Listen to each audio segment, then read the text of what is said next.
Hello and welcome back to the channel. I've got another interesting story today. This one piqued my interest.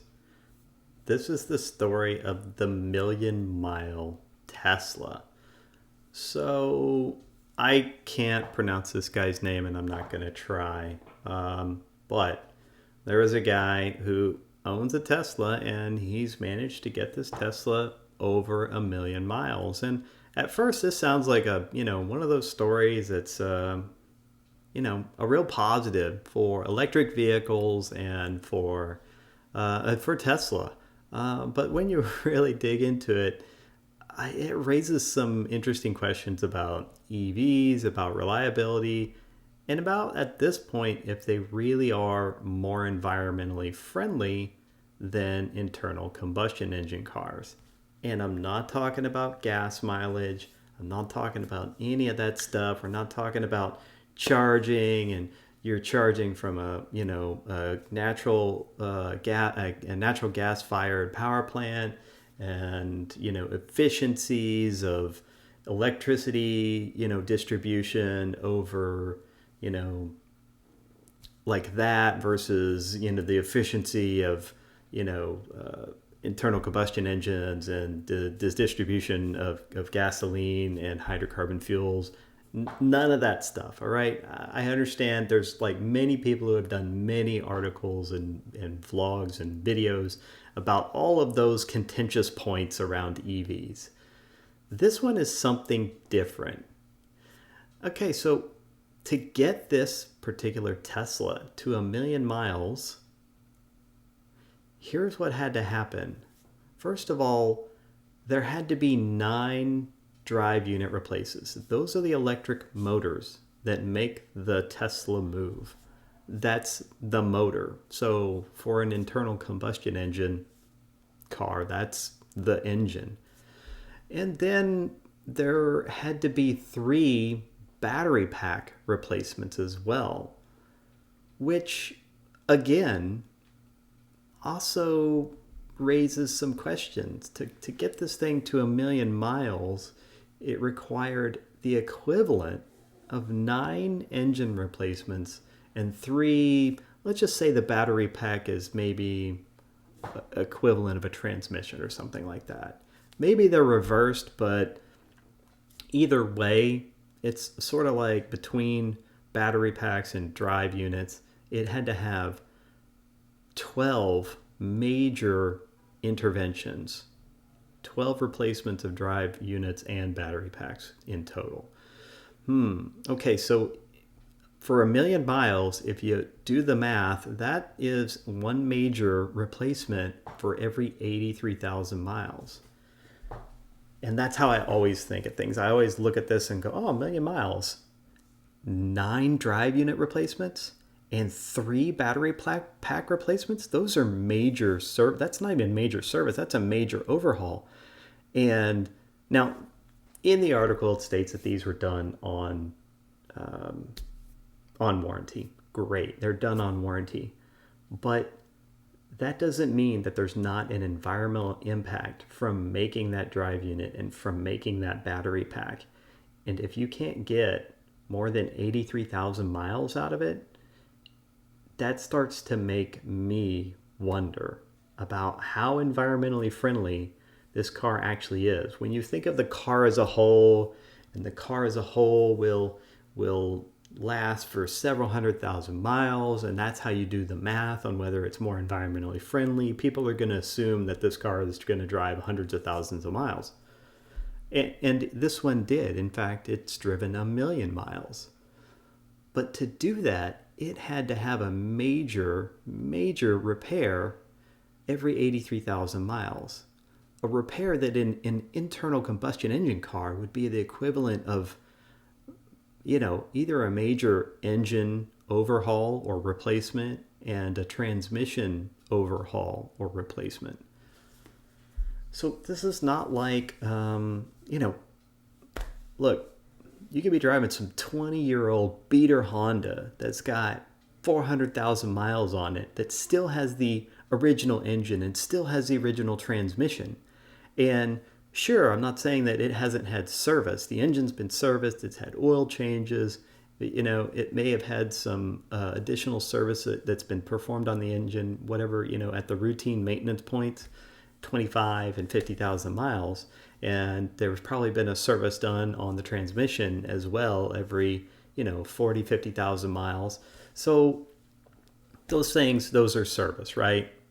Even if you add up the cost of all of the service jobs and all the oil and all the transmission fluid and those service appointments, and you add that all up, that's still going to be much less than the cost of these 9 drive units and 3 battery pack replacements. And again, these were done on warranty, but that doesn't mean that those breakdowns still didn't happen.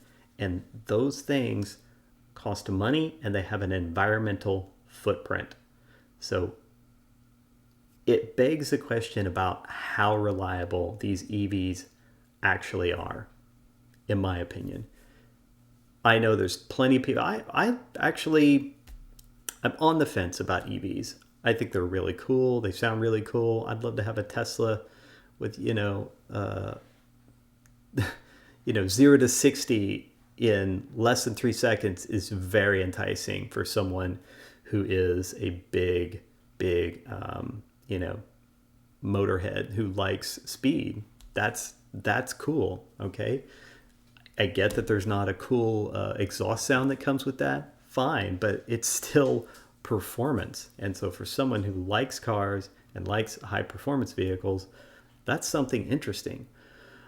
But at the same time, I want a vehicle that's going to have a little more reliability than needing the equivalent of a major transmission repair or replacement and a major engine repair or replacement every 83,000 miles. And to me, this really does call into question the whole narrative around EVs.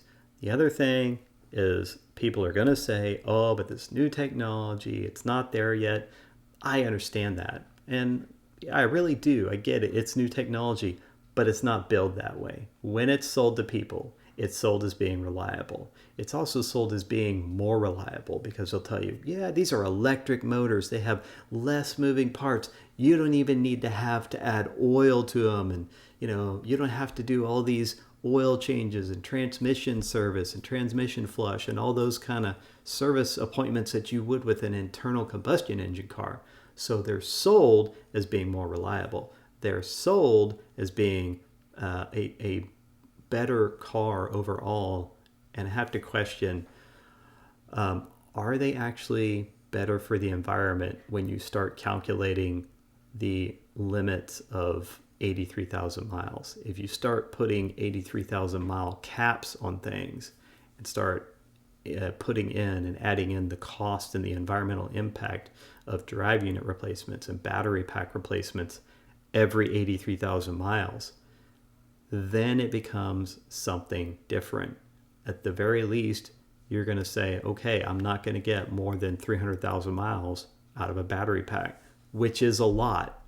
Great. That's not too bad. But then you say, okay, but I'm not going to get more than 100,000 miles out of a drive unit. That doesn't sound so good because I definitely know the average internal combustion engine car is probably going to easily be able to hit 100,000 miles. Now, not all. There's definitely cars that hit less, and there's cars that hit more. But the average overall that a car can achieve in its lifetime is probably close to that area. And that's still more than this Tesla did. I don't have all the answers here, and I don't have all the numbers, and it would be great to have all that, but I don't have that. I don't know the cost of all of these items, but I do know that it really gets me thinking, and it really starts to make me question really and truly how environmentally friendly a Tesla and an electric vehicle actually is. Now, this doesn't mean that I don't think that there's not global warming and that we don't need to transition to sustainable energy in the long term. I think there's nothing wrong with that. I think that's a great idea. Look, fossil fuels are a limited supply, right? what's in the ground now is what's in the ground. It's never going to renew. I mean, sure, in several 100 million years, maybe there'll be some more, but uh, who's going to wait that long, right? You're going to wait in the gas line for that long? No. So, those are limited. I'm not saying they're running out. Oh, we're going to run out tomorrow. No, I mean, technology keeps finding a way to extend our ability to really maximize our production. So that's probably a good thing. And of course, current events aside, generally speaking, we have done a good job of managing our production and our usage here in the United States, and of not having outrageously high gas rates. But now those are outrageously high, although electricity rates are also going up. So they are not immune to inflation either. All right, so that stuff's a bit off topic. Really, I was just thinking about the environmental impact of this and those replacements. What do you think? Like, tell me, what do you think? Obviously, I'm just a shill for the oil companies. Go ahead and get in there in the comments and start calling me names or whatever, because I know someone's going to find this video and start doing it. I think Teslas are cool. I think Rivians are interesting. I think that's a fascinating platform, and it's a pretty cool looking truck. And I'm excited about things like that. At the same time, I'm also excited about, a Dodge Charger with a big, powerful V8 in it. So I like cars. I like all cars. And this just does make me question the narrative. And that's sort of what this channel is all about. Let's smash through these narratives that we take for granted and really start to question things and think critically about things. So if you enjoyed the video, give it a like, give it a subscribe. That would really help, and I'd appreciate it. Hope you enjoyed the video. Have a great day.